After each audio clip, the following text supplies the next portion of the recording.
How's it going, lobsters? This is the Oxyclink Lobster, and I'm coming at you live! And in this video, I wanted to just share some of my distractions and diversions that I like to do in the game. I tried to make a list about 10, but just more and more kept popping in my head, so I'm going to try to fit them all in this video. I'll try to do them relatively quickly. Now, before I start the video, it is still double XP weekend. It is Friday the 13th. Oh! I still have 28 hours on my double XP clock. I made about 17 mil, a little more than that. I want to reset this clock just for y'all. So, you know, pats on back for the lobster.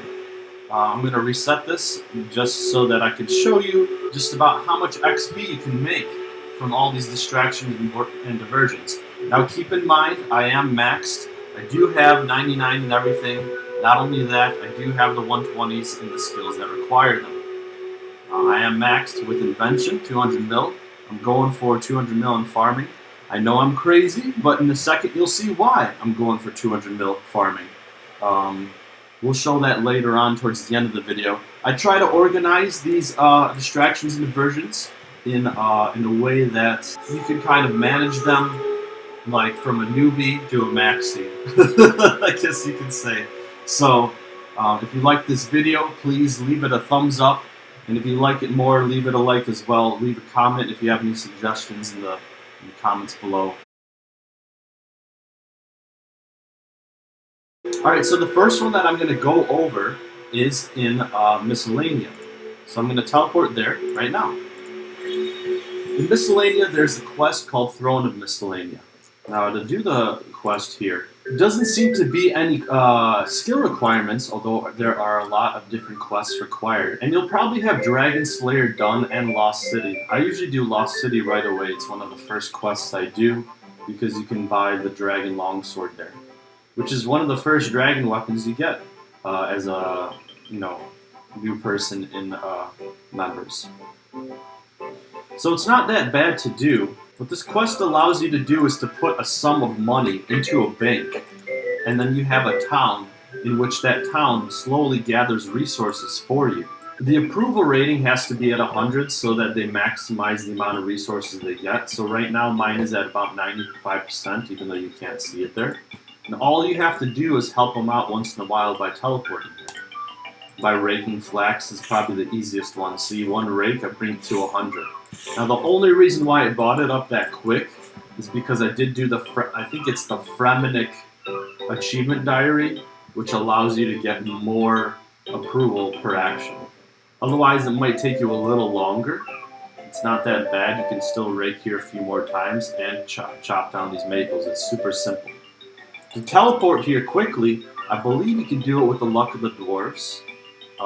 It's a very expensive ring. I'm not sure if you can do it with the Ring of Fortune or not. Right now it says last collected here 1 week ago, 3 days ago. So I just want to give you an example, and again, I'm doing this for all y'all. So, please support this channel and support this video. So you talk to Advisor Grim over here, and before I show collect, I'm going to show manage. Now, you can't really see it from my camera, but here you go. So this is how it's managing everything. You can store up to 7.5 mil here, and you can manage your resources as how they collect them. So right now you basically have these bars that you can put up or down. And if I put these down here, for example, I have more idle left. This is the amount I can put total. Like I could split it up in, you know, a bunch of these different ones if I want resources from the different ones. However, last I checked, farming and fishing, like split up, seemed to be really well with the stuff I got. I think I also get easy clues from this, which are pretty easy to get from the ham members, but might as well get them while I'm not doing anything. This is a process that happens over time. So a lot of these distractions and diversions are important to do to make mad builds in RS while you're not playing. Which is why we always come back to this game! So this game, actually, or this distraction diversion, I'm pretty sure continues to go on even when you're not a member. So I'm just going to grab this really quick. Let's see what I get from a 1 week thing. I usually grab it after about a week. Sometimes I wait a month, but we'll see. So after a week, as you can see here in the coffers, there's 6.2 mil. Obviously, they didn't use all of the mil once it was at full at 7.5, which would subtract to about 1.3-ish. 1.3 mil turns into 3 mil. Hypothetically, if it was all that money, 1.3 mil turned into 3 mil. So that's pretty good, along with 4 easy clues, which you know some of them are going to have those 1 mil fortunate components. So I'll take it. Click bank all, it goes all to your bank. I just made 3 mil just by waiting for a week. Literally doing nothing. Alright, that wasn't any XP, but we'll continue on. So that's pretty much a quick gist of managing Miscellania. Again, you need to do Throne of Miscellania to do this. And you also need to do another quest, I think, to get more resources per moment. I forgot what quest that is, but I'm sure you can find it here.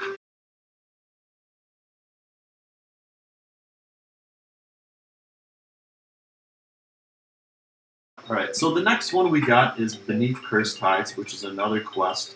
You need about 30 and a bunch of different skills. Attack, strength, magic, mining, smithing, woodcutting, firemaking, good cooking. Along with probably some other requirements. No items. Doesn't seem to be any other quests, it looks like. At the time of doing this video, I can't really showcase this one, but I'll just show you a quick example of where it is. Beneath Cursed Tides is a really nostalgic quest that brings you back to Tutorial Island. Tutorial Island, for some reason, I don't remember because I'm one of those people who, not all the time, but sometimes just holds the space bar during all quests. So I don't really know what's going on. But Tutorial Island is underwater now, and do these activities down there in which you feed a giant oyster. You can do this distraction and diversion once a month. I already did it this month, and I already used my reroll item on it. After you do the quest, you can do this once a month. And you get a pretty decent amount of farming and fishing XP. Unfortunately, again, like you can't do this at the time right now. Also, after you're getting a lot of that XP, I'm getting mad XP. Like, I don't really fish. Again, obviously, I got 99 fishing, but my fishing right now is at 111. And most of it's from here. I get about 6K per tick here. And it's really fast. It's like 6K, 6K. It just keeps going. It's just like a mad amount of XP. After you get the amount of fishing XP that they allow you to get, and the farming XP from here, which is also a decent amount, about 1K per tick at max, a little more. Again, these are just estimates since I'm not doing it now. You feed this oyster, and then you have to wait till you can do it next time. And when you open it, it's basically a hard clue scroll. So you can get dice from here, which is pretty awesome. Once a month. If you're not good at doing clues, but you have 30 and all these skills, this is a quick way to get a quick clue. And if you have one of those distraction and diversion month tokens, you can just use it right away and get it, and get more XP right away. So definitely do that. I highly recommend that for you RSers. And getting 30 and all those skills really isn't that bad. You should have that by now. Once you become a member. But if you started as a member, I ain't judging.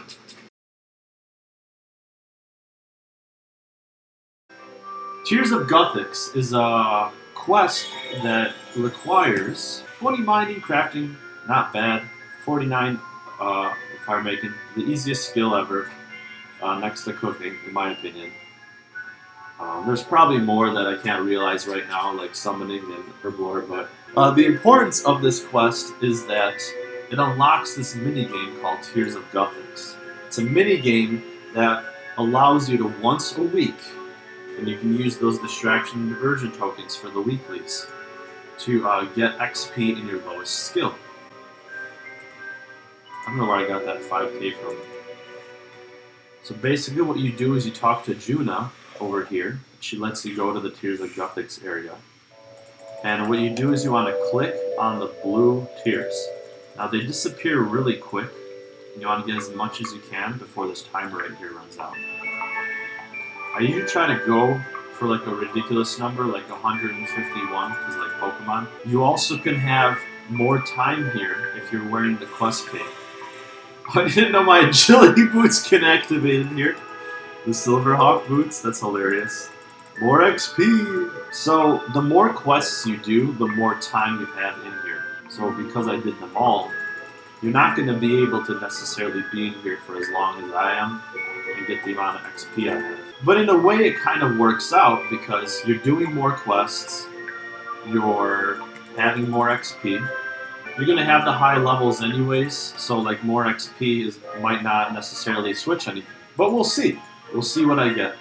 I don't really know at the top of my head what my lowest skill is at the moment. I don't really want to check because I kind of want to focus on getting as much tiers as I can. Also, the green ones not only lower the amount of tiers you have in your bowl, but also your time in here. So you need to avoid those at all costs. Which is really hard because it flickers at the speed of light. I mean, I guess you can expect Guthix's tiers to be at the speed of light, considering he's a god. I can't believe those boots work in here, that's hilarious. Silverhawk boots are ones that I think you can get from the... I'm really not sure how you get them now. I think you get them with oddments. They're definitely worth getting. You can charge them with Silverhawk feathers and just get free agility XP while walking around. Anywhere you walk. Including this minigame, apparently. By the way, I have not looked at how much tiers I have at all yet. It's something, I don't know, I like to do here. I feel like it lets me focus more on more on the tiers than worrying about how much I have. So again, I would highly recommend doing this. It's very easy. You can do this once a week. If you get those random tokens from Treasure Hunter, which most of you probably do, because now Treasure Hunter is letting you pick 3. 243, not bad, I'll take it. It's letting you pick 3 prizes once in a while. So I got 72k right there in wood cutting. Boom. It's like cutting down the grand tree. So yeah, I'll take it. Alright, y'all. This next one is called God Statues. This is a distraction version that unfortunately only happens monthly, but it's a lot of XP. That is why. Right now I have 86k on the XP thing. Let's see how much I get after all this nonsense. Oh no, I actually did some of them, so I guess I won't be able to calculate this exact. Again, like I said before, please keep in mind that when I'm doing these, you're not going to get the same amount of XP. It scales based on your levels. So since I'm max, I'm getting a buttload right now. So anyways, God Statues is something that requires you to do at least 60 achievements, which, no joke, I'm pretty sure most of you did 60 on accident, because there are so many in Runescape. And if you haven't, don't be hard on yourself, it's not that hard. And completed Let Them Eat Pie, which when I saw that quest, it looked like it didn't have much requirements. No skill requirements and a few items. And that's it. So God Statues is something that gives you a decent amount of XP in construction, and then your option of Slayer or Prayer XP. I've been doing Prayer because my Slayer level is already at 120 and my Prayer is at 106. So there's 5 of these God Statues, all of them which are near lodestones, most of them. One of them's kind of farther from it. So here you got the Canifus lodestone and you got the statue right here. I'll show you ones and how do you do it, but I already built this one, so I'll show you ones at the other locations. I'll go to every location. At this location, you want to build the Krill statue. In Lumbridge, you want to build the Commander Zilliana statue. This one I built already. So it's over here, right by the Ham Hideout. By the way, if you haven't done it, definitely go to the Ham Hideout if you want mad clues. Easy clues. You can get quick mills. Continuing on, the next one from the east to the west would be, I think it's Taverley. So I have not built this one. As you see, it's like a giant stone tablet. after going to the Taverly Lodestone, you just kind of go north over this little pond over here. Also, I don't know if it requires anything, but if you can talk to this guy and go through some certain dialogue, he'll give you a chisel that you can wear in your main hand. What it does is that it gives you, I think, a certain percent of more construction XP. Any sets that give you bonus XP do not work on distractions and diversions, I don't think. I think they work with Herby Werby, but I don't think they work for this one or Tears of Guthix. So you click Build Scaffold on this. I'm going to start with the Prayer one. Actually, I'll just do a Slayer one just to show you an example. So as you see here, Juna gives you Prayer XP because Taverly is all about Guthix. And Juna, which is the snake we saw earlier in the Tears of Guthix minigame, is I guess kind of like a divine being that represents Guthix. So, you know, that's why they would want that statue here. The Slayer one is because, you know, they'd be pissed if you built a statue representing any of the other gods. So I'll just build any other one here. I'll build, I'll build Krill, just because I like Krill. So what you do is, you just want to build these scaffolds all the way up to 5, because the highest one says 5 here, and the lowest one has to be 2. You also only have 19 pieces of scaffold. They'll be random based on the requirements. Also, I would highly recommend clicking this check mark here so you can skip the cutscenes, but if you want to see what they look like at the beginning, feel free to do so. It looks like I have to use 19 scaffolds, and I'm just going to click check with him. You should probably see what he says. The first column is too high. So I'm going to put this one low and switch it with this, see what he says now. Great, the second column is perfect. The middle column is too high. So it looks like this one's still too high, so I'm going to take one from each of these and just put them here until the first column is perfect, the middle column is perfect. Okay, the fourth one is too high. So obviously I have to switch these two, and since the lowest is 2, this one's probably the one that has to be 2. Once you get the right one, you'll hear that ding and you'll see him turn green like that, and that's the right scaffolding you want. You click on that, and boom, you just got yourself a certain amount of XP. In this case, at max, I got 34,000 construction XP just for nothing. Now when you click Pray on here, you'll get Slayer or Prayer XP, depending on what you did. This guy is mad that I built this thing here, so I'm going to kill him, and I'm going to get 17k Slay XP. Boom, just like that. So we just went to the third one. The fourth one is at Yano. Very close. This one seems to be a little longer. But I guess it's just because I don't have it done. Alright, so you got the Grador statue, which this is the one that belongs to this place. And remember, for Taverly, which we just went to, requires Juna. The last one is in Prifddinas. You might not have access to Prifddinas. I know it's a hard place to go to. But if you do, go to the Prifddinas Lodestone, or if you have the Crystal Seed, you can go closer over here. Ithel, or I think the other one's Amlad.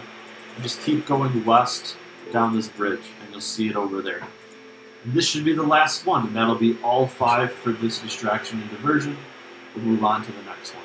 So this actually kind of worked nicely, so I was able to show you an example of Slayer and Prayer at least. So I'm building Glariel because she represents Sarin. That's what the elves like. So instead of getting Slayer XP and having to slay a Prifddian fanatic or whatever they would say, I just have to pray at it and get probably the same amount of Prayer XP, about 17k. There we go.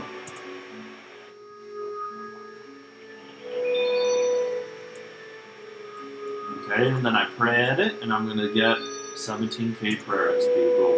You can also pray at these for prayer points if you're near them. I don't know if you'd be near this area ever for praying, but maybe the other ones, like near the lodestones. This next one you want to do requires the Rag and Bone Man quest, his wish list, and the Furge Seek wish list, which is kind of a pain, but it's something you might be doing anyways when you're doing Slayer. Long story short, the Rag and Bone Man wish list and the Fern Seek is killing a variety of creatures for their bones and for their furs, and then bleaching them and giving him to him as a collection. Once you do that, you can fight this Skeletal Horror weekly, which gives you 10k Slayer and 7k Prayer. Again, I don't know what the exact requirements are for all the furs and bones, but the requirement for this quest is 40 Slayer, a few quests here. I know it's kind of a pain to do some of these if you haven't done them. Quests aren't easy. And recommended stuff, and then of course other required things. So after you do the Fur and Seek, all those mini quests, you'll have this unlocked infinite teleports to the Skeletal Horror, which is basically right next to the start of the quest. Which, if you didn't know where it is, it's right in between Varrock and Canifus. It's a kind of cool teleport too. Just click it so you just get grabbed by the undead. And then you fight this thing. I didn't bring a overload, but I should be fine with curses and gear. This thing is susceptible to the Inquisitor staff. It's a pretty easy fight. That's why I didn't really bring anything with me. I don't know why my load thing's messed up here. Oh, there it is. Alright, so after you get him to certain damage, he'll drop his right hand. You just gotta pick it up and bury it as soon as you can, because he can pick it up from the ground or out of your inventory. You just do it again with his other hand. Sometimes I don't pick up the tail. I can just DPS him out of it, but that's it. Again, he scales to your level, so I just got some XP in Prayer and Slay, and he always drops an elite clue with a small chance of it being a master clue. The next thing we're looking at is totems that we have from Anachronia. Never been to Anachronia. It's a pretty nuts place. That's a lot of hunter stuff and farming stuff that they've introduced. We'll talk about the farming stuff later. So the totems. Totems are certain drops you can get from certain enemies on Anachronia. You can also pick them up and get them a lot of different ways. They give you a lot of good bonuses. The totems that I like to use are the Totem of Treasure and the Totem of Intimidation, which are probably my favorite, but you can always go look them up and see which ones you like to look at, or pause the video as you saw what they do, as well as seeing how to get them. I'll just talk about the Totem Treasure. That's my favorite one because I like to do clue scrolls a lot, although I'm getting sick of them lately. I've been PVMing a lot more. The Totem of Treasure reduces your clue scroll step by 1, which is amazing. Also, I'm just going to talk about it anyways because it's really amazing too. The Totem of Intimidation allows you to skip the kill count requirement for the first God Wars dungeon. Excluding next, I didn't know that. But still, that's pretty awesome. That allows you to basically, not have to kill the 40 monsters right before the boss, allowing you to fight the boss right away. But anyways, just an example of getting them, you'll see that some things require a big game hunter, which is a hunter thing that requires 75 hunter and 55 slayer. Anachronia agility course, which can range from 30 to 85 slayer.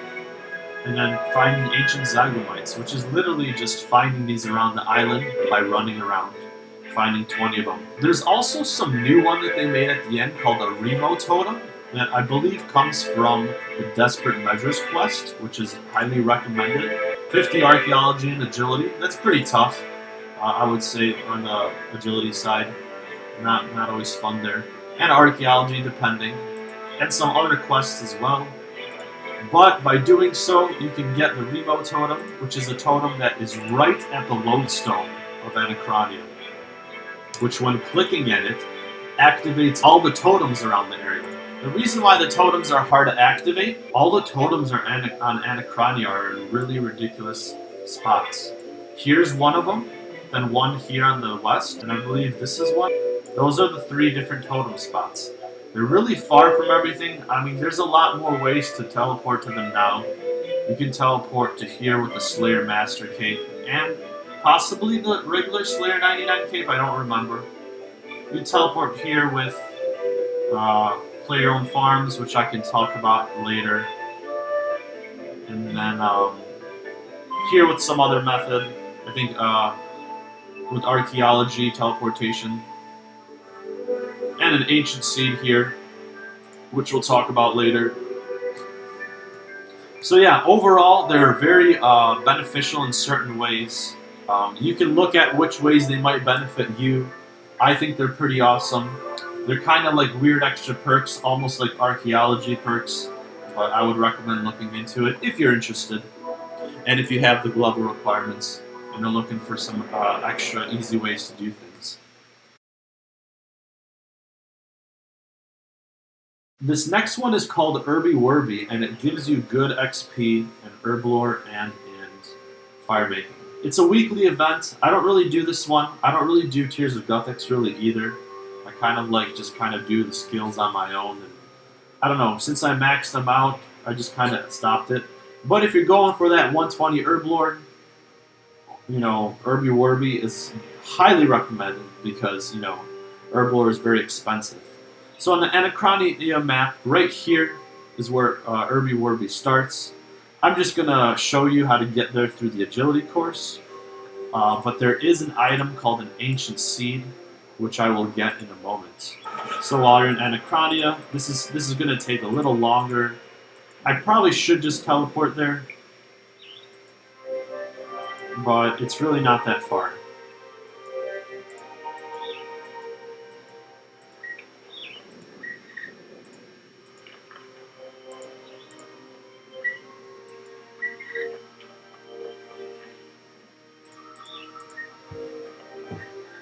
Plus, I need a little mind break.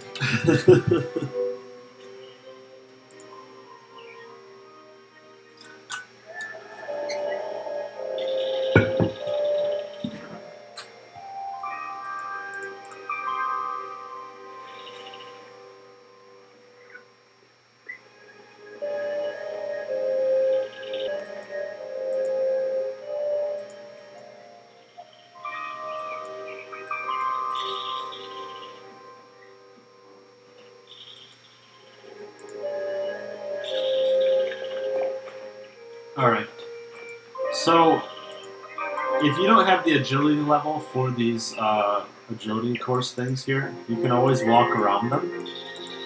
You can get stuck in certain places, but again, I'm just taking them because it's the fastest route, and I don't know, I might as well get some codex pages possibly on the way.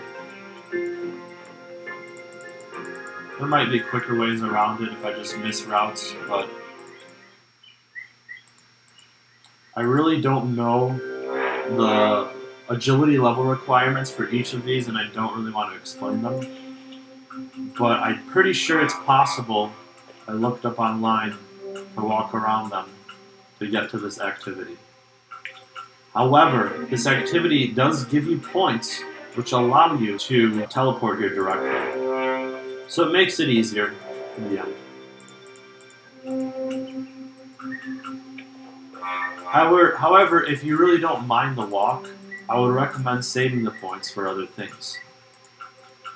Other things that I've already completed and bought. So this is the entrance to it. The really important things you can buy here are some of the totem pieces, which are pretty awesome. The totem of the Abyss top, and the totem of Crystal base. I don't know exactly what they do, but you can look them up on your own, what they do, if you want to go for those. You can buy an herb bag, and you can that holds grimy herbs, and you can also buy an upgrade one that increases the storage of the herb bag, allowing you to store more.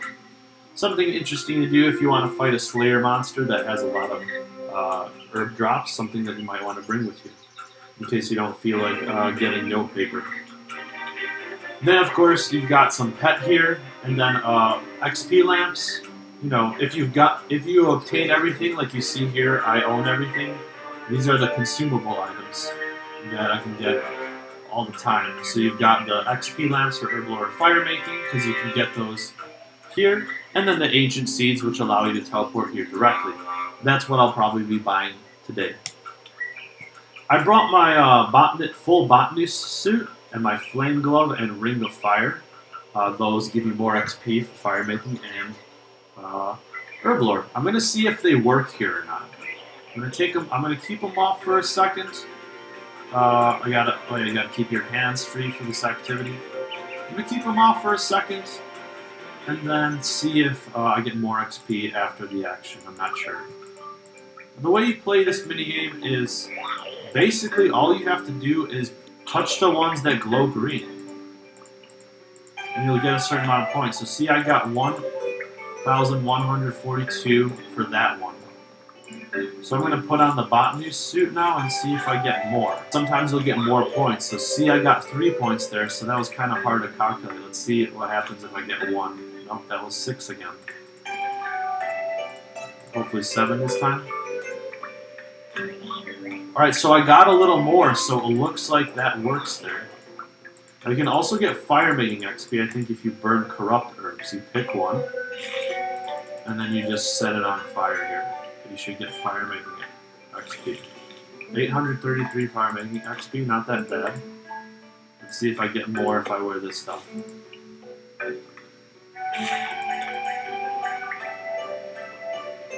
Gotta say 9 though. So you said 10 that time. And it seemed like it was less. I don't know, that was weird. A lot of these distractions, diversions scale with level. And I'm sure a lot of you have these D&D tokens in your bank, and you don't know what to do with them. Again, the only unfortunate thing is you can't reuse them multiple times in a week. If you really wanted to play this in a week, and then you want to play it again, you can with the D&D token. You just can't do it again after that. I have a stockpile of 3 or 4 monthly ones, but I already used one this month for the giant oyster, so I was not able to show exactly what that activity looks like. I'm going to climb back up here, and we're going to grab ourselves some ancient seeds. So again, all these do is allow you to teleport you right back at the spot right here. I don't have that many, so I'm not going to use one for demonstration, but we'll continue on from there. Let's see what we can do next.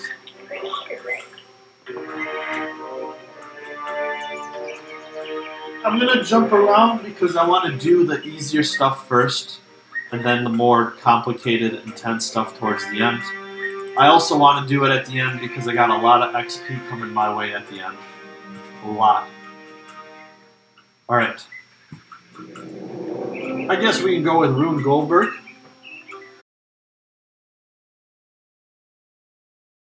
So the Rune Goldberg machine is an item that you can use, but you need at least 50 rune crafting in order to access the area at which it's in, the Rune Crafting Guild. This is a distraction diversion that you can do daily. I repeat, daily. The Rune Goldberg machine is a machine that allows you to create Viswax. I'll show you more what the benefits of it are after I create it. This is a little pricey doing this minigame, which it requires you to have a bulk of a bunch of runes. At the moment, I don't have that bulk. I have missing runes. I would recommend to have about 2k of the cheaper runes and about 1k of the more expensive combination runes like smoke, dust, steam, and so on. I'm going to use a perk that you can have with the rune crafting cape, which again, I know not all of you have, but I'm going to use it. It tells me optimal rune for the Rune Goldberg machine, which it says is a fire rune. Let's go to the rune crafting guild. Alright, so once I'm in here, I'm going to go in the portal and go to the machine. Once you're here, you basically have to put in a combination of 3 runes, and they have to be in a specific order, and these smiley faces have to be smiling all the way in order to have the best amount of Viswax you can make. So I'm going to start with a fire rune, a chaos rune, and an astral. I just picked a random combination. Now you see that the fire rune doesn't have the smiley face, even though my rune crafting cape said that it's the optimal rune. So I'm just going to click air rune, and then I'm going to click fire rune and drag it to a different spot. So that's the wrong spot, so it must be here. See, it's got that nice smile. So basically, the 5 tries represents how many times you've tried different combinations. And the more times you try, the more runes it costs. As you can see, it costs a lot of runes doing this minigame. But I'm, no matter what, going to go for the optimal one just to show you the cost of all this. Alright, this is not good. This is not good. Please be it. Ooh, not bad. I'm able to... I'm able to afford it without having to leave. So I got the optimal amount. I click combine. It takes 333 mud runes from me, 555. I don't even know what that is. Steam runes and 1,110 fire runes away from me, which seems like a lot, but I don't really know if I made money off this. But to explain what Viswax does, there's a couple important things you can do. You might even want to just do this once for this one very, very important thing, and that is adding quick telling. Okay? You can extend your auras. If you have any auras, you can reset them or extend them. Like if you want to use the aura again that day and quicker. You can also re-roll a daily challenge. Let's say you have a daily challenge, and mine's daily smithing. Let's say I don't want that. Let's say I want something else. I can click re-roll, and it'll just give me an option to get one other one. So, or I can extend it, and extending is an important thing too. If you extend the daily challenge, it'll double the size, which means I'll have to make 4 objects instead of 2, and I'll get double the XP. So it's pretty cool that you can do that. 50 Viswax is a lot, but it's something you can do. Reset a Harmony Pillar. I'm not going to go too in detailed Harmony Pillars, but basically it's the farming thing. It's these pillars with vines on them that only grow if you level up a certain skill, depending on what the pillar says. Extend your divine location gather limit. That's kind of cool. Divine locations are something you might have seen before. I don't think I have any on me at the moment to showcase that part, but they basically give you mad XP. Just look up divine locations on your own if you need to look more into that. You can do them every day, a certain amount. They give you a decent amount of XP and certain skills. The main one that I was talking about that I think is awesome is the teleporting. For example, when you click Lodestone Teleport, normally a lot of newbies I think do this. They'll just have this and then they'll just click on, let's say, like a certain place they teleport to, and then they have to wait through the teleport thing. I mean, this is my teleport animation, but you have to wait that long. I don't even remember that one because it's been so long, because what you can do is you can add quick telly charges with Viswax. I have 928 quick telly charges. And when you click on Viswax and quick telly, you get 10 charges for 1 Viswax, so I can use all of this. And I'm just going to do it because it's only a mil. And I'll get 1,000 quick telly charges. And a quick telly charge is basically teleporting like this. Instead of slow like you saw earlier, this is how I teleport now to a lodestone. Just like that, I'm there. You don't have to wait at all. It saves you so much time in the game. I would highly recommend doing it. If you don't want to do the Rune Goldberg machine thing, just buy like, I don't know, 50 Viswax. You can buy it from the GE. The Circus is a distraction diversion that you can do, I think, once a week, and it gives you range, magic, and agility experience, and a chance to earn costume rewards. Now, I don't know, costume rewards aren't for everybody. I had to do it for, I think it was some Master Quest requirements, Master Quest Cape requirements, and it gives you a decent amount. It scales based on level. Certain activities that you can do there are based on your level of 10, 20, 30, 40, 50, 60, 70, 80, 90, and 99. It's a fun little break from the game to perform in a circus for people. And I don't know, it gives you good XP. So I would highly recommend doing it. Also, completing Some Like It Cold and Firemaker's Curse will allow you to get firemaking and thieving XP. in the activities. All right, so you have to find Balthazar's Big Top Bonanza. You can probably find Rune Wiki to see the location as to where it's at, and you just go to here and you go to the circus. You just gotta make sure that you do all the activities for the XPs. I'm gonna put this over here.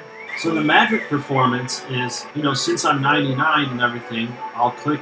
The first thing you want to do is do an emote. Alright, I'm gonna bow.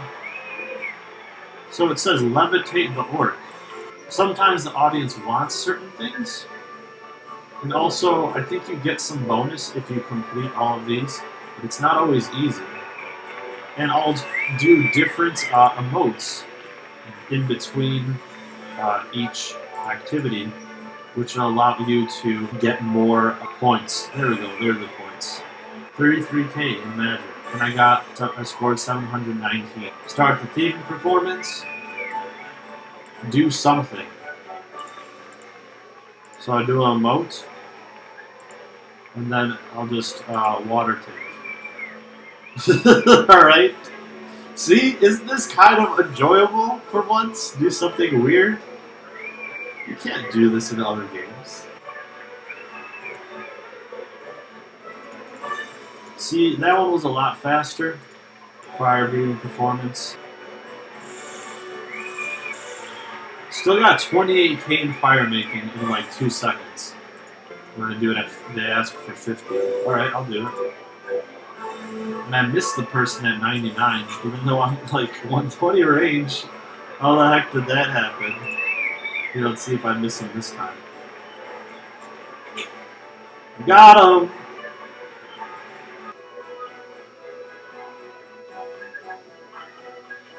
So here's another one.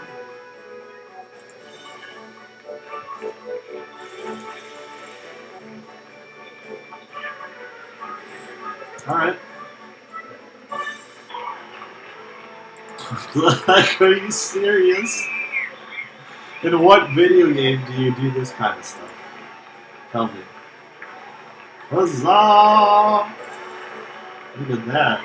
The icy spiral. The lazy Luna. Alright, that's it. Penguin hide and seek is something that allows you to get penguin points and sometimes even clue scrolls or clue caskets of easy and medium. Anyways, while you're at the Ardoon Zoo, you can talk to Chuck if you've just started doing this. It's a different person around here. I think his name's Larry. You talk to him, you go to hide and seek. I'm not explaining this correctly because I don't see one at the moment. But around Runescape, you will find once in a while these penguins that you can click on, and they will give you penguin points. They'll be hiding in barrels, hiding in mushrooms, hiding in bushes, and when you collect enough, this person will have penguin points for you. You can use them for a spy device to find more, some pets, some titles, and you can also get consumables like money and an XP lamp. I can get an XP lamp, a huge XP lamp right now. In fact, I can get 2 of them. So I'll just do that really quick, just to give you a quick glimpse of XP that I can just get right now in woodcutting. Boom, 68. Boom, 68. So just a quick little example, just to add to that crazy title of XP that I have there. So there you go for the penguin points. Not the craziest description, but I just wanted to go over it as another quick thing.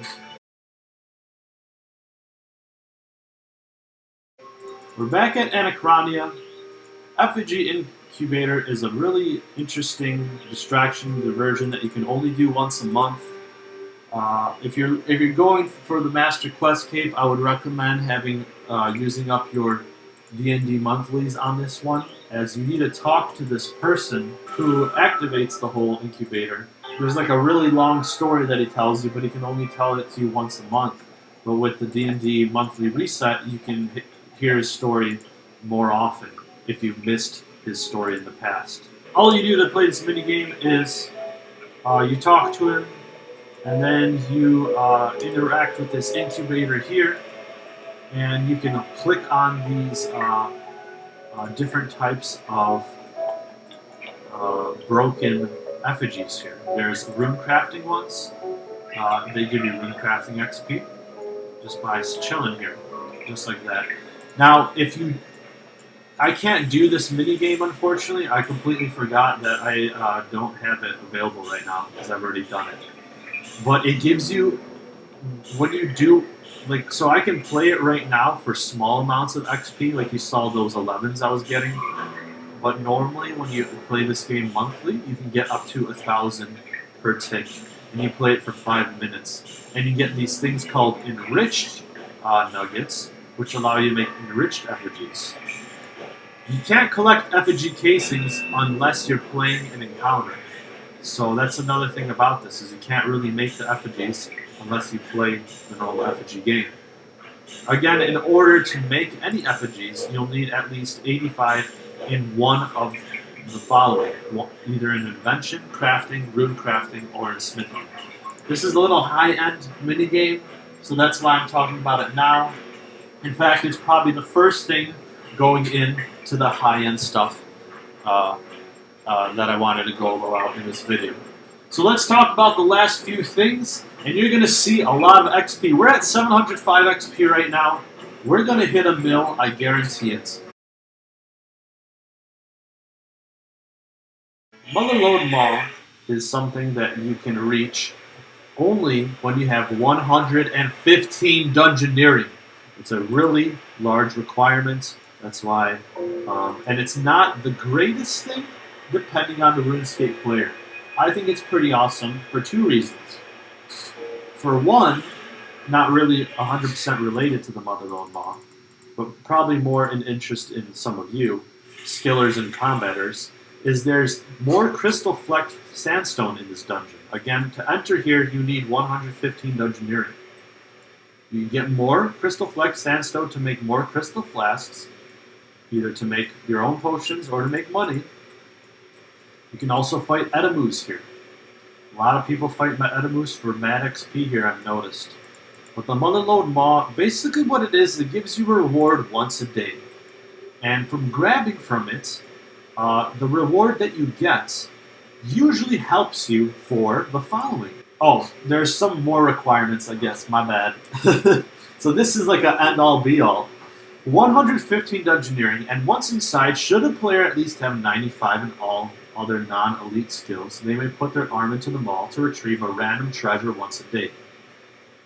So, this will be a range of items, and they include items that will help you with getting the trimmed completionist cape and the master quest cape, which is something that I've been focusing on.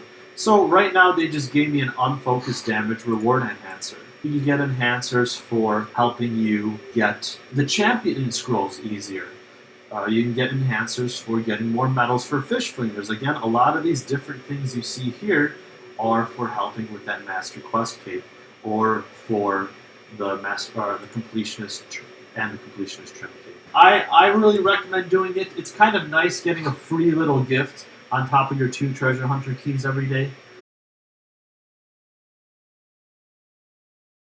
Player-owned ports requires level 90 though, and it requires level 90 in one of these following skills. At least one. The more you have, the better, because it's going to allow you to get more variety of tasks. So I'm going to go to the portal here. Now here I have 4 boats that have already returned with supplies for me. These boats come at real-life game time. No, sorry, real-life time. Okay? So I'm just going to collect my resources here really quick. Now, one thing to keep in mind, if you first start player-owned ports, the duration of these voyages is going to be a lot easier, okay? Right now, the duration of this voyage, for example, is 13 hours, which is something I don't mind doing. I can send it off, and then tomorrow I can check it. Or maybe, I don't know, 13 hours from now if I'm that crazy. Anyways, let's take a look at the voyage list. You won't be able to unlock crazier voyages with crazier materials until you figure this out more and more. So there are a bunch of different settings here. I'm not going to go into too much detail, but in the gist of it, you start off at the Ark, in which eventually you'll be able to move to the other islands and get more of the crazier materials. Right now I'm at the final one, the shield, which allows me to get the final one. Also, you can click on certain things here in which there's certain scrolls you want to search for. I would highly recommend probably searching first for the Scrimshaw scrolls, or maybe any certain items that you want to get, like tier 85 tank gear for range, mage, and melee. So I'm going to just send some voyages really quick, and then spend some of my materials. So right now, I have these two people here with voyages. Unfortunately, they don't have any with good materials. The best materials are the trade goods, not the port resources, the trade goods. Specifically the ancient bones. Those are the ones that make you scrimshaws. And then, you know, you can get the plate for melee, lacquer for range, chi for mage, spices for soups, and then the eastern pearls and koi scales for some certain other things. I think some of it's for the mage weapons, and I think there's a cape and a ring you can get.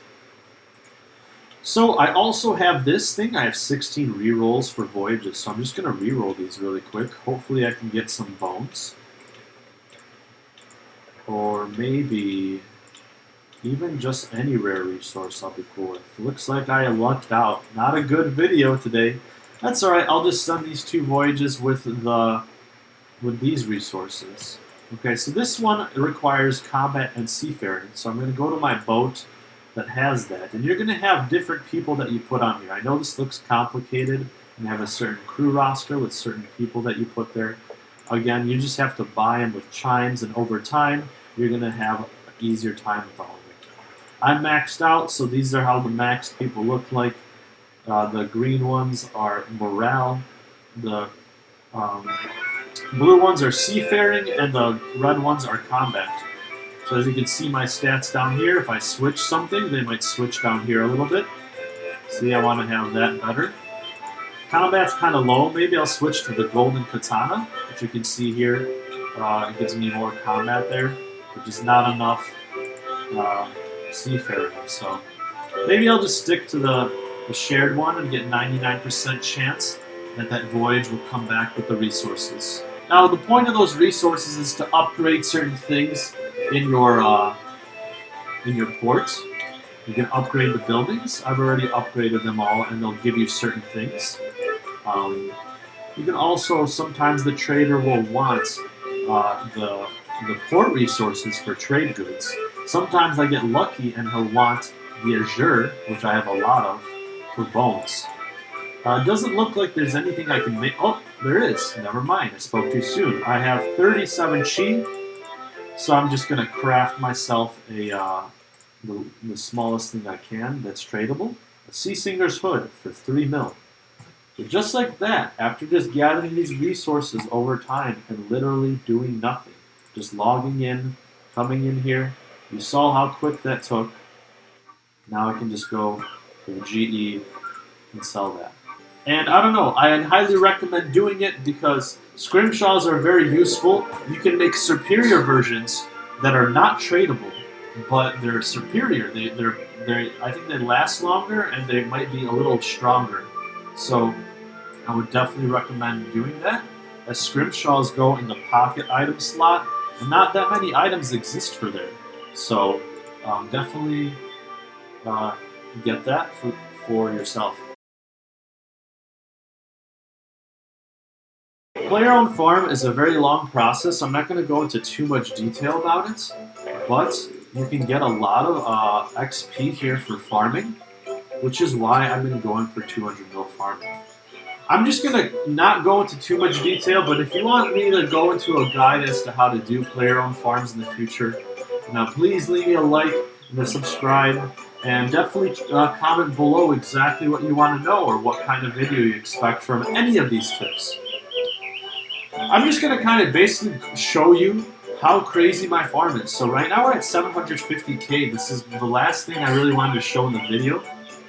And you're about to see how much XP I'm going to make.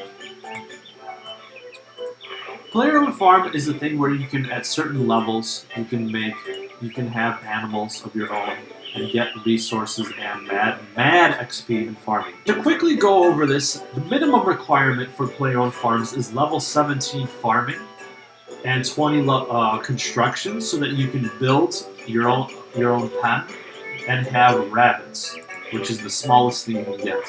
Over time, with farming, you can get more and more types of animals. As you can see here, you can go with chickens, sheep, and they belong to certain different types of pens. Like you can breed frogs and stuff, but frogs belong to the pens on the Anachronia farm, which I'll go to in a sec. Eventually you can get cows, spiders, dragons like I have over there, zygomites, and then even all these different types of dinosaurs on the Anachronia farm. Now, when you leave them there with food, there's a lot of different things you can do. Dragon manure actually turns into super compost if I pick it up and throw it in there with buckets. It gives you farming XP to do it. You also need meat or fish for dragons, and also specific food for specific animals. You can look up online what you need. And in the breeding pen, you can also eventually get this lady here that will collect unchecked animals for you.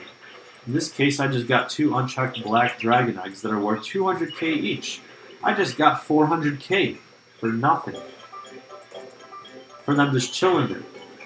I do have to feed them, and I do have to make sure that they're healthy. As you can see here, my zygomites have the skulls above them. They're all sick. I don't feed any of my animals except for my dragons, really. Specifically my dragon in the breeding pen, because I kind of am maxed out, and I really focus on my Anachronia farm. But you can get XP. Here's an example of what you do here when you have XP. So you'll see that little icon up there. You have to unlock these icons, by the way. There's a huge farming store with a lot of it, so you have to make sure to do that. I'm going to cure the disease. Let's see what the disease is. His eyes are faintly glowing, so he probably has a curse. Yep, he's cured. Now I gather produce, and I'm gonna grab him out of there. He's an adolescent. With these extra animals, you can sell them to different people up here for beans. So I'm gonna sell this zygomite to this lady right here. She gave me 1,020 beans for that adolescent zygomite, and you can buy stuff at the farmer's market. I have everything pretty much bought. I'm maxed out on the farm, which allows this all to be a lot easier for me. So what I do for mad farming is XP at this point is I buy a lot of these fruity potions and chill at the carambola fruit tree patch and just make them, not at the fruit tree patch, and make a bunch of carambolas. You can also send this guy off with 100 beans, and he'll find unchecked items, unchecked animals for you. He just found me a gray chinchompa, which is worth 96k. So again, I just got 96k by doing absolutely nothing. There's also perks that you get with certain animals being inside there. You can look up online what the totems do and for each different type of thing. But it looks like I have the uncapped potential perk for the zygomites being in there. And what that does is a 10% chance to yield an additional mushroom when gathering them from patches. I have the tier 2 one going on because in my medium patches I have elders here and in the other one. It's tier 1 if you have one, and tier 2 if you have both. I'm still only at 756k, and for some reason I'm convinced that I'm going to reach a mil for this video. Alright, so I just went to the Anachronia place. You can also get here through another method by being on the actual island, but this is a lot quicker. I don't know if it's something you have to pay with beans or something to teleport, but I just want to give you an idea.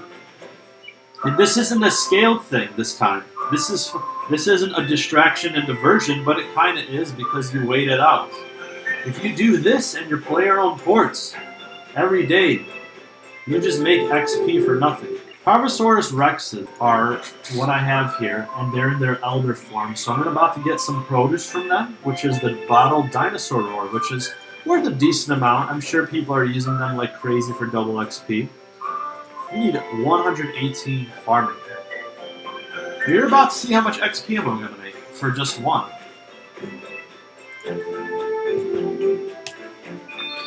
$88,000 XP, and there's 3 of them in there. And you heard that boom. What the heck just happened? That sounded like way too many at once. How many urns just went off at once? Take that, and then take that. And then let's see, boom. Jeez, 35,000. And that was just... See, I made it to 1 mil. And that's not all of them. I got 3 more over there.